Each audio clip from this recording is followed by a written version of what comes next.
Good morning all of you. आज की online class में आपका स्वागत है। आशा है आप सभी स्वस्थ हैं और आगे भी स्वस्थ रहेंगे एवं राज्य सरकार के दिशा निर्देश का पालन करें, साथ ही ऑनलाइन क्लासेस चालू रखें। आज हम पाठ 1 फूल और कांटे पढ़ेंगे। पहले इस पाठ को या इस चैप्टर को या इस कविता को किसने लिखा उनके बारे में पढ़ेंगे। कवि परिचय। पाठ 1 फूल और कांटा। कवि का नाम अयोध्या सिंह, उपाध्याय हरिओद सिंह। हिंदी के एक सुप्रसिद्ध साहित्यकार थे। ये हिंदी के सुप्रसिद्ध साहित्यकार थे जिन्होंने इस पहले पाठ की रचना की।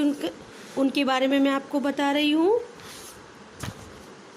इनका जन्म 15 अप्रैल 1885 को उत्तर प्रदेश के आजमगढ़ जिले में निजामाबाद नामक स्थान पर हुआ। कहाँ पर हुआ? आजमगढ़ जिले के निजामाबाद नामक स्थान पर हुआ। वह हिंदी साहित्य सम्मेलन के सभापति रह चुके हैं। कौन?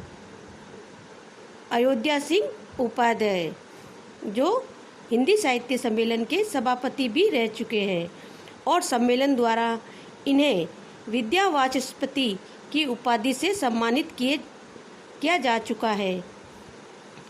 प्रिय प्रवास हरिओद सिंह का सबसे प्रसिद्ध और महत्वपूर्ण ग्रंथ है। यानी इनके द्वारा सबसे महत्वपूर्ण और सबसे प्रसिद्ध ग्रंथ जो लिखा गया था उसका नाम है प्रिय प्रवास। यह हिंदी खड़ी बोली का प्रथम महाकाव्य है। जो प्रिय आवास है ना, उसके बारे में मैं आपको बता रही हूँ। यह हिंदी खड़ी बोली का प्रथम महाकाव्य है, यानी बहुत बड़ा लिखा गया है और इसे मंगला प्रसाद पुरस्कार प्राप्त हो चुका है। सन 1947 में निजामाबाद में इनका देहांत हो गया। जिन्होंने इस कविता को लिखा उन लेखक की 1947 में जहाँ पर उनका जन्म हुआ वहीं पे उनकी मृत्यु भी हो गई थी। ये तो कवि के बारे में बताया मैंने आपको। अब हम पढ़ेंगे इसको पाठ प्रवेश के बारे में। पाठ 1 फूल कांटा।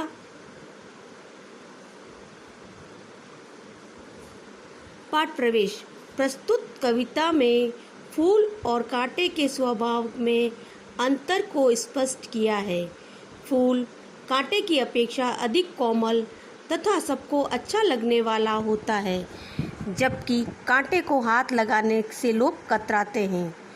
दोनों चीज़ें एक ही पौधे पर जन्म लेती है, परंतु फिर भी दोनों में कितना अंतर है, आइए जानें। जैसे अपने 5 उंगलियां होती है हाथ में, लेकिन पांचों का शेप, पांचों का आकार, पांचों की लंबाई भी भिन्न भिन्न होती है, अलग अलग होती है। फिर भी वह अपने हथेली से जुड़ी हुई होती है।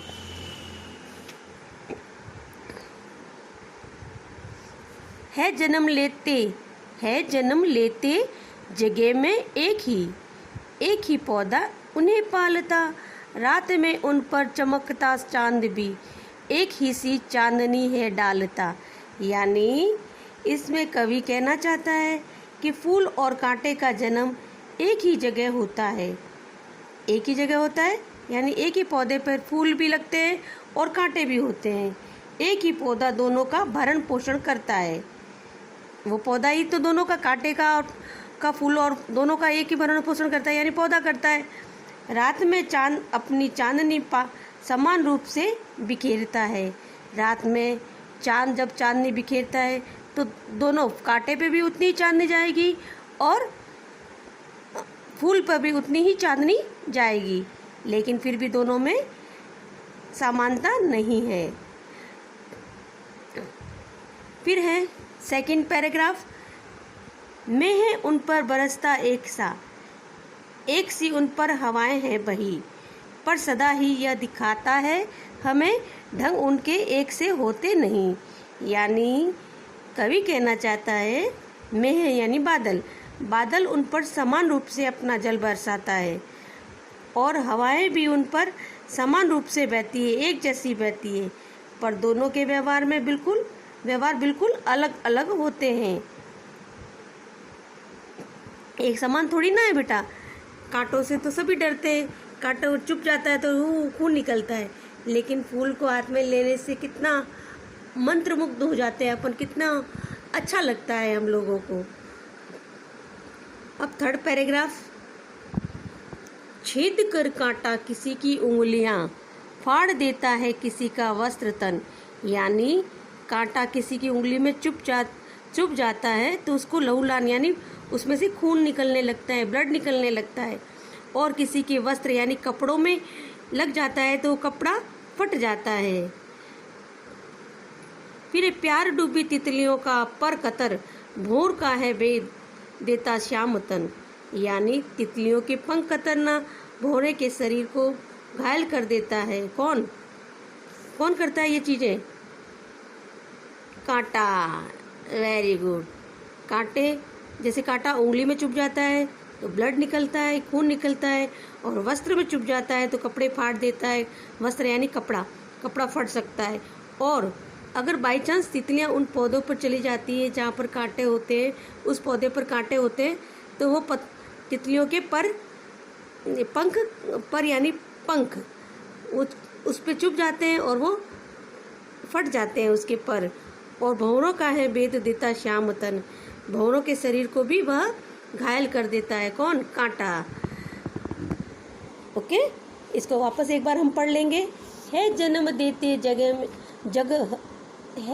लेते जगह में एक ही पौधा उन्हें है पालता। रात में उन पर चमकता चांद भी एक ही सी चांदनी है डालता।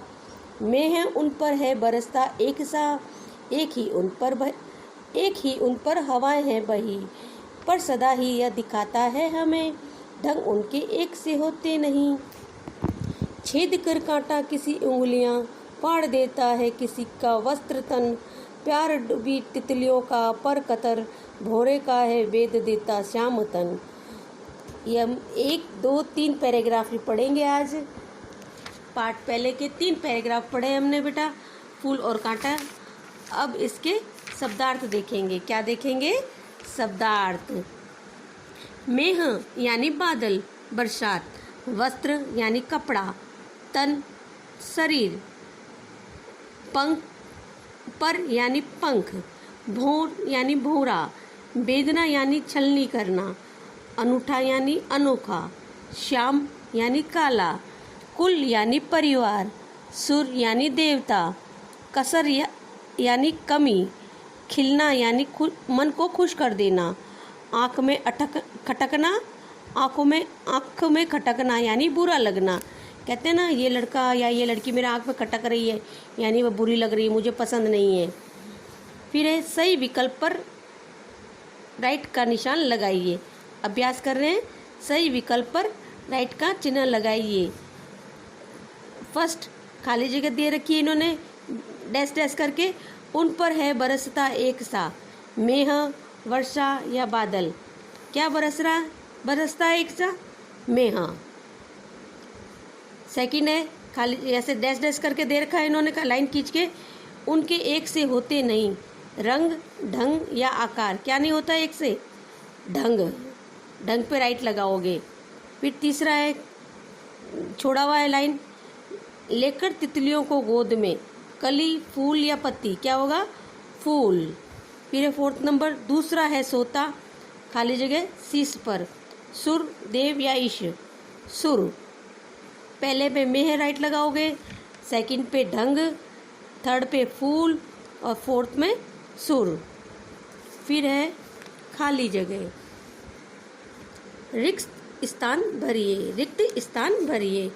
फर्स्ट है खाली जगह लेते जगह में एक ही, यानी फर्स्ट खाली जगह में क्या भरोगे? जन्म। आधा न म, जन्म। है जन्म लेते जगह में एक ही। फिर है सेकंड में एक ही सी खाली जगह है डालता, यानी एक ही सी खाली जगह में आएगा चांदनी। एक ही सी चांदनी है डालता। सेकंड खाली जगह में भरोगे चांदनी। फर्स्ट में जन्म। थर्ड में खाली जगह कांटा किसी की उंगलियां। यानी थर्ड में भरोगे छेद कर, छेद कर काटा किसी की उंगलियां। फोर्थ में खाली जगह को अनूठा रस पिला, यानी भोर का अनूठा रस पिला, भोर का अनूठा रस पिला, भोर को अपना अनूठा रस पिला। पहली खाली जगह में जन्म, दूसरी में चांदनी, तीसरी में छेद कर और फोर्थ में भोर। ओके, क और ख का मैंने बताया आपको, ये आपको करना है। शब्दार्थ अभ्यास में क वाला करना है और ख वाला करना है। ओनली 2 क्वेश्चन और प्लस शब्दार्थ आपको करने हैं इसमें। और ये कविता पूरी आपको अपनी कॉपी में लिखने हैं।